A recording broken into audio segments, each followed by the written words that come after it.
तो आज हम एक नया सीरीज शुरू करेंगे। वो है प्रीवियस ईयर पेपर के क्वेश्चन एंड आंसर। और सबसे पहले हम इसमें देखेंगे हिस्ट्री के क्वेश्चन। फिर धीरे धीरे हम आगे बढ़ेंगे, ज्योग्राफी करेंगे, पॉलिटी करेंगे, इकोनॉमी करेंगे। तो शुरुआत करते हैं। सबसे पहले हम शुरू करते हैं हिस्ट्री के सेक्शन से और फिर आगे बढ़ेंगे। तो जैसे पहला क्वेश्चन है, गदर आंदोलन एक क्रांतिकारी आंदोलन जिसका उद्देश्य भारत में ब्रिटिश शासन को उखाड़ फेंकना था, के नेता कौन थे? ठीक है, ऑप्शन है Kartar Singh सरावा, option B Lala Lajpat Rai, option C Bhagat Singh, D उपयुक्त में से एक से अधिक, ई उपयुक्त में से कोई नहीं। तो इसका जो सही आंसर होगा वो होगा करतार सिंह सरावा। ये बेसिकली क्या है कि यहाँ दिया हुआ है गदर आंदोलन। तो गदर पार्टी की स्थापना जो हुई वो 1913 में हुई थी। ठीक है, कब हुई थी? 1913 में। और कहाँ हुई थी? सैन फ्रांसिस्को में। ठीक है, और इसके जो अध्यक्ष थे वो थे सोहन सिंह भाकना। सोहन सिंह भाकना। और इसके जो सचिव थे वो थे लाला हरदयाल। तो गदर पार्टी आंदोलन जो था, गदर पार्टी के स्थापना के लिए जैसे हम जानते हैं कि संस्थापक लाला हरदयाल थे, लेकिन इसके अध्यक्ष कौन थे? सोहन सिंह भाकना। अब बात है करतार सिंह सरावा क्या थे। तो इसका जो पंजाब का विंग्स था, जो पंजाब में गदर पार्टी का जो ब्रांच था, वहां पर करतार सिंह सरावा एक लीडर थे। ठीक है, इन लोगों ने प्लान क्या किया था कि 1915 में पूरे उत्तर भारत में ये क्रांति का बिगुल बजाना चाहते थे। परंतु हुआ क्या कि यह योजना सरकार को पता चल गई और फिर इन सभी को लाहौर षड्यंत्र, देखिए एक तो लाहौर षड्यंत्र भगत सिंह से भी जुड़ा हुआ है, लेकिन ये 1915 का मामला है, तो इसको भी हम लाहौर षड्यंत्र केस से जानते हैं। इसमें अन्य जो नेता थे पृथ्वी सिंह, करतार सिंह सरावा, परमानंद, विनायक जगत सिंह जैसे लोग थे। ठीक है, तो इसका सही आंसर क्या होगा? करतार सिंह सरावा। दूसरा क्वेश्चन है, कौन सा समझौता भारत और चीन के बीच सीमा मुद्दों को हल करने में विफल रहा? ठीक है, जिससे अंततः संघर्ष हुआ। तो बेसिकली क्वेश्चन का अर्थ समझिए कि ये कह रहा है कि कौन सा समझौता। समझौता तो ये सभी हैं, जैसे ताशकंद समझौता है तो ये 1966 में हुआ था, आपको पता ही है। 1965 में वॉर हुआ था। ये बेसिकली तीन,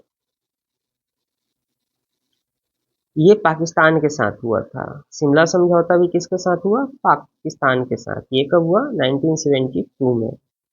लेकिन जो चीन के साथ समझौता है पंचशील, वो 1954 में हुआ था। और फिर भारत जो है चीन के साथ युद्ध किया 1962 में। ठीक है, और भारत बुरी तरह हारा। नेक्स्ट क्वेश्चन है, गुप्त व काटक युग में तार्किक तर्क, ध्यान दीजिएगा, तार्किक तर्क बहस पर ध्यान केंद्रित करते हुए भारतीय दर्शन के किस महत्वपूर्ण स्कूल का विकास हुआ? ऑप्शन है मीमांसा, दूसरा है वैशेषिक, तीसरा है न्याय। ठीक है, तो बताएं इसका आंसर क्या होगा। ये कठिन क्वेश्चन है। इसका सही जो आंसर होगा वो होगा मीमांसा। मैं बताता हूं क्यों। देखिए, न्याय जो बात करता है वो भी तर्क शास्त्र की बात करता है। बेसिकली ये सभी दर्शन एक ही बात करते हैं कि मोक्ष को प्राप्त कैसे करना है। और मोक्ष का सबसे पहला जो दर्शन दिया वो बुद्ध ने दिया था। किसने दिया? बुद्ध ने दिया था। वैशेषिक किस चीज की बात करता है? ये भौतिक तत्व की बात करता है। किसकी बात करता है? भौतिक तत्व। तो यहीं से जो परमाणुवाद का कॉन्सेप्ट है वो यहीं से आया है।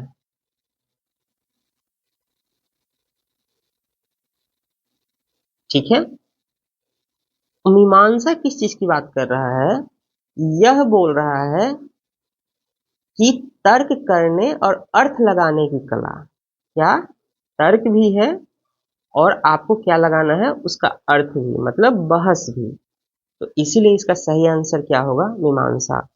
न्याय पर कई लोग जा सकते हैं पर कंफ्यूज नहीं होना है। ठीक है।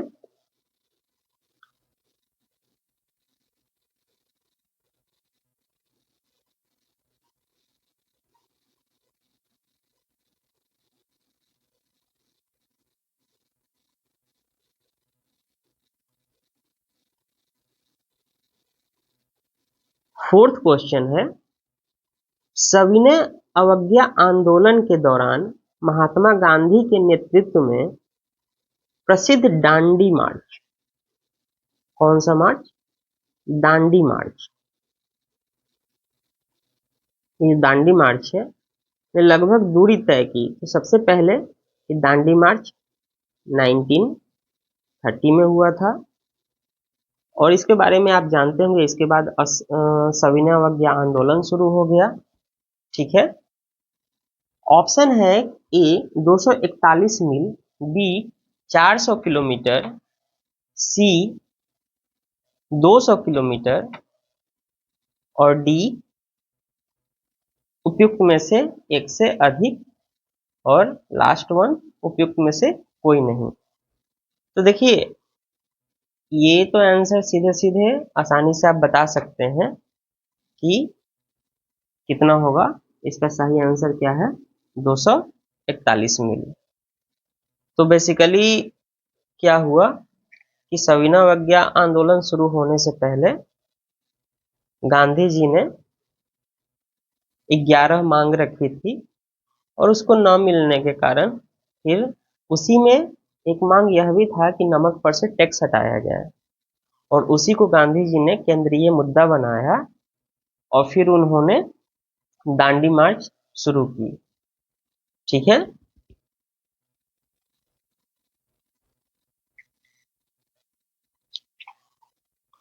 नेक्स्ट क्वेश्चन, किस असीरियन राजा ने अपनी राजधानी निनवे में एक पुस्तकालय एकत्रित किया था? बेसिकली ये क्वेश्चन वर्ल्ड हिस्ट्री का है।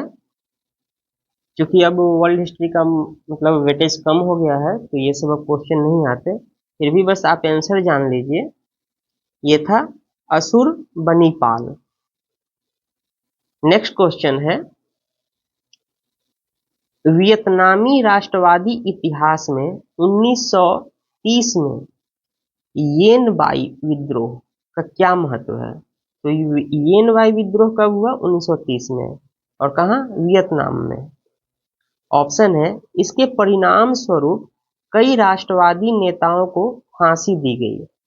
बी, इसने फ्रांसीसी औपनिवेशिक शासन के खिलाफ सशक्त प्रतिरोध की शुरुआत चिन्हित किया। सी, इसने वियत मिन्ह की स्थापना की। तो देखिए, 1930 में वियतनामी राष्ट्रवाद विद्रोह हुआ। उसमें क्या हुआ कि बेसिकली यहाँ पर फ्रांसीसियों का शासन था। ठीक है। और फ्रांसीसी उपनिवेश के खिलाफ यहाँ के लोग खड़े हो गए। ये भी एक जन विद्रोह था। तो उसमें जो राष्ट्रवादी नेता थे उनको फांसी भी दी गई थी। ये सही है। ये सशस्त्र सशस्त्र प्रतिरोध भी था और इसमें वियत मिन्ह की स्थापना भी हुई थी। तो इस तरीके से इसका आंसर डी हो जाएगा, उपयुक्त में से एक से अधिक। ठीक है,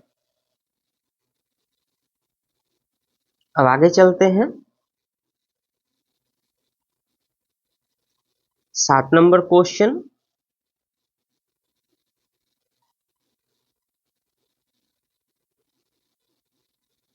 Tata iron and steel company की स्थापना किस वर्ष हुई जिससे यह भारत में पहली बड़े पैमाने पर स्टील उत्पादक बन गई? तो देखिए, ऑप्शन है ए 1907, बी 1875, सी 1857, डी उपयुक्त में से एक से अधिक, ई उपयुक्त में से कोई नहीं। तो इसका जो सही आंसर होगा वो होगा 1907। इससे पहले भी बंगाल में स्टील का उत्पादन के लिए प्रयास हुआ था और वो 1889 में ही किया गया था, लेकिन बड़े पैमाने पर जो हुआ वो टिस्को ने किया 1907 में। जमशेदजी टाटा ने इसकी स्थापना की थी। ठीक है, जमशेदजी टाटा।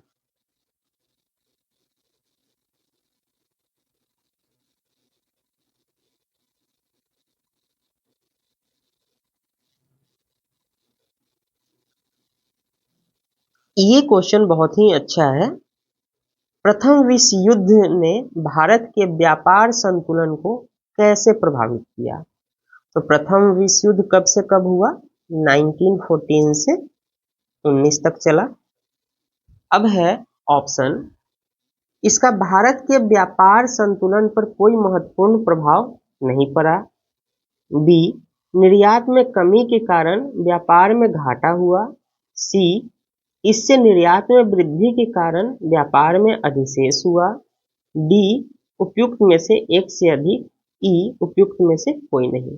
तो देखिए, इसका भारत के व्यापार संतुलन पर कोई महत्वपूर्ण प्रभाव नहीं हुआ, ये तो गलत हो गया। ठीक है, निर्यात में कमी के कारण व्यापार में घाटा हुआ। देखिए, बेसिकली क्या हुआ, जब विश्व युद्ध शुरू हुआ तो आयात कम हो गया।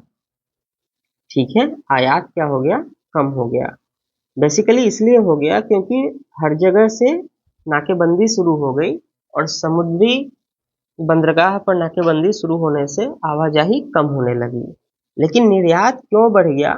क्योंकि जो अंग्रेज थे उन्होंने यहाँ के वस्तुओं को अपने लिए इस्तेमाल कर लिया। ठीक है, तो इसलिए निर्यात में वृद्धि हुई और व्यापार में अधिशेष हुआ। लेकिन एक जो निगेटिव प्रभाव पड़ा, इन वस्तुओं को चूंकि भारत आना चाहिए था वो मोड़ दिया गया सेना के लिए, तो भारत में इन्फ्लेशन बढ़ गया।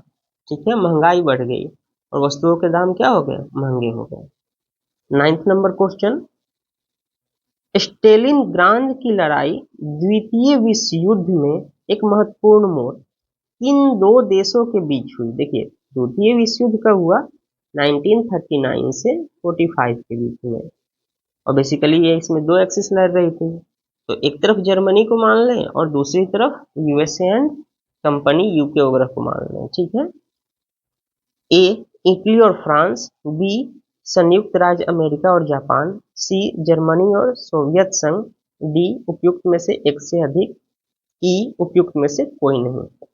तो इसका जो सही आंसर होगा वो जर्मनी और सोवियत संघ के बीच हुआ था। स्टेलिनग्राड क्या है कि रूस के दक्षिण में है। कहाँ है? रूस के दक्षिण में। ठीक है, अब आइए 10 नंबर क्वेश्चन, क्राउन शासन के तहत भारत का पहला वायसराय और गवर्नर जनरल कौन था? ये भी अच्छा क्वेश्चन है। A Lord Dalhousie, B Lord Canning, C Lord Minto, D उपयुक्त में से एक से अधिक, ई उपयुक्त में से कोई नहीं। तो इसका जो सही आंसर होगा वो था लॉर्ड कैनिंग। लॉर्ड कैनिंग के पहले जो गवर्नर जनरल थे वो थे लॉर्ड डलहौजी। ठीक है, और इनके बाद कौन आया? Lord Canning.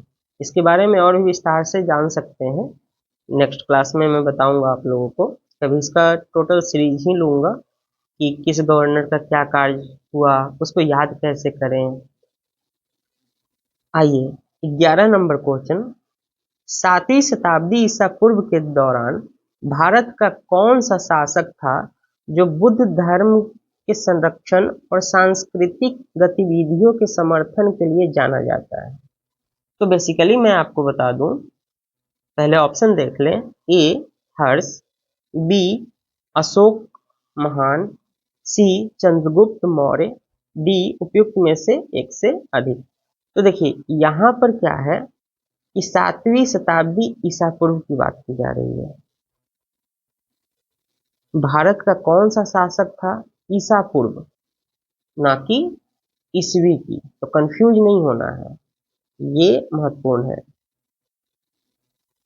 अब अगर आप 7वीं शताब्दी ईसा पूर्व की बात करें और मौर्यन एरा को देखें तो दोनों का समय थोड़ा डिफरेंट होता है, क्योंकि ये चंद्रगुप्त मौर्य 326 ईसा पूर्व से थे, तो मतलब ये कब हो गया, चौथी शताब्दी ईसा पूर्व की बात की जा रही है। हर्ष कब है, हर्ष जो है 606 से लेके आई थिंक 647 तक थे, और वो ईसवी में थे, यहां लिखा है ईसा पूर्व। अशोक भी क्या थे, 269 से थे, ईसा पूर्व में थे। तो आप देखिए क्वेश्चन कितना ट्रिकी है। यहां पर देखें तो ये 7वीं शताब्दी तो आ रहा है, लेकिन ईसा पूर्व नहीं आ रहा है, 7वीं शताब्दी की बात की तो जा रही है। ठीक है, हर्ष भी क्या थे कि पहले शैव धर्म को मानते थे और बाद में उन्होंने बौद्ध धर्म को प्रीच किया। ठीक है, अशोक महान को आप जानते ही हैं कि वो भी बाद में बौद्ध धर्म को अपना लिया। चंद्रगुप्त मौर्य वो तो जैन धर्म को अपना लिए थे। इस प्रकार अगर क्वेश्चन के लाइन से देखें तो इसमें उपयुक्त में से कोई नहीं होगा। ठीक है, लेकिन बौद्ध धर्म का संरक्षण और सांस्कृतिक गतिविधियों में समर्थन के लिए हर्ष भी जाने जाते हैं और अशोक महान भी जाने जाते हैं। तो क्वेश्चन को ध्यान से पढ़ने की जरूरत है। यहाँ ये 12 नंबर क्वेश्चन, मुल्ला मस्कत और बोलन क्या है? देखिए मुल्ला मस्कत के बारे में तो आप नहीं जानते होंगे, लेकिन बोलन जरूर सुना होगा।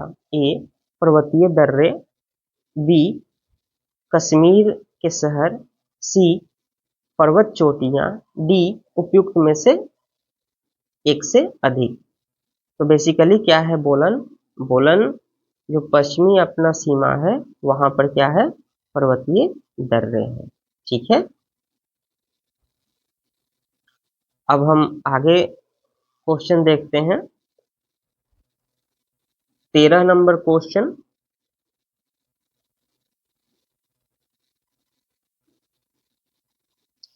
देखिए यहां दिया है 1940 के दशक के दौरान, ये दशक के दौरान दिया है, ध्यान दीजिएगा।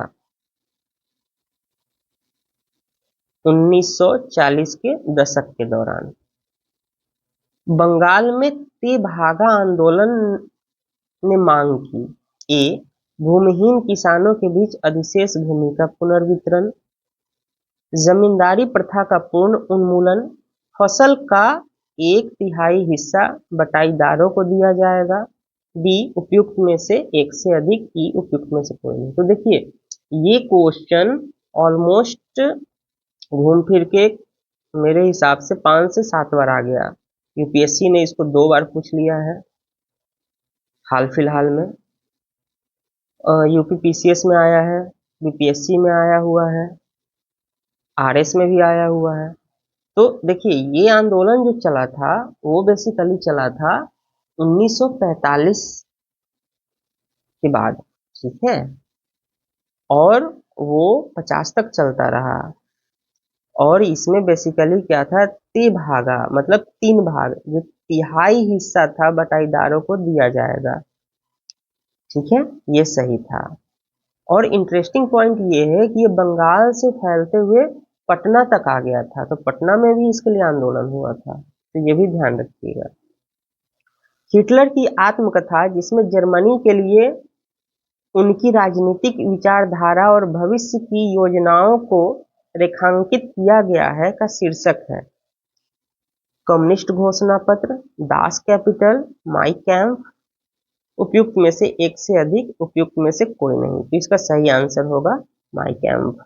ठीक है, दास कैपिटल को तो कार्ल मार्क्स ने लिखा था। ठीक है, किस हड़प्पा स्थल पर हमें जूते हुए खेत के साक्ष्य मिले हैं? लोथल गुजरात, कलिबंगा राजस्थान, सी बनावली हरियाणा, डी उपयुक्त में से एक से अधिक, ई उपयुक्त में से कोई नहीं। तो जूते हुए खेत की बात की जा रही है, तो जूता हुआ खेत कहाँ से मिला है? कालीबंगा राजस्थान से। लोथल में क्या था? बंदरगाह था। बनावली में क्या थे? हल बनते थे, हल पाए गए। 16 नंबर क्वेश्चन, पंजाब में 1816 के फुल्का विद्रोह का नेतृत्व किया गया था? खड़क सिंह, बंदा सिंह बहादुर, भगत सिंह, उपयुक्त में से एक से अधिक, उपयुक्त में से कोई नहीं। तो देखिए यहाँ पर सीधा है कि ये 1816 की बात की जा रही है, भगत सिंह तो हो नहीं सकते।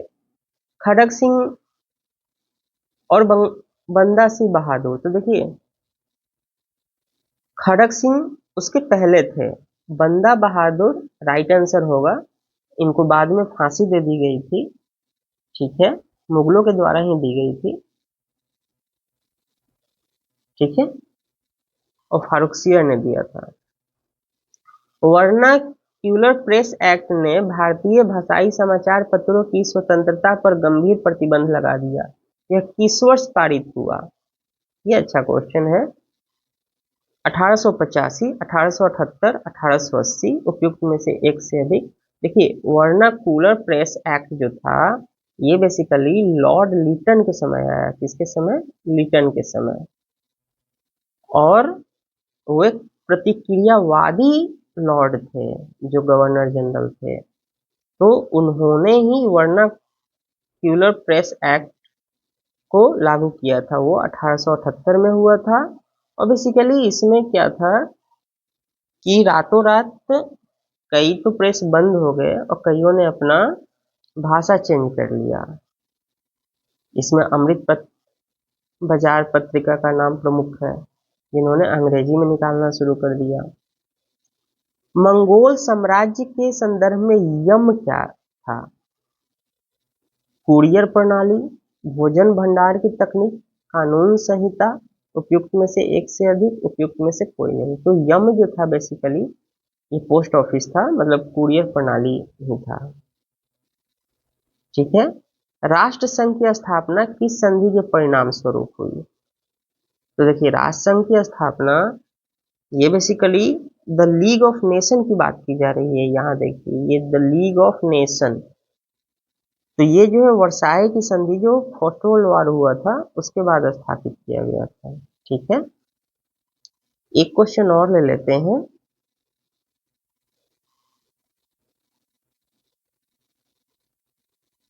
बीस क्वेश्चन करते हैं और फिर नेक्स्ट क्लास में करेंगे। जैसे है, who is known as the father of Italian unification? Mazzini, Garibaldi, Otto von Bismarck, more than one of above, none of the above. इसका सही आंसर क्या होगा? गैरिबाल्डी थे।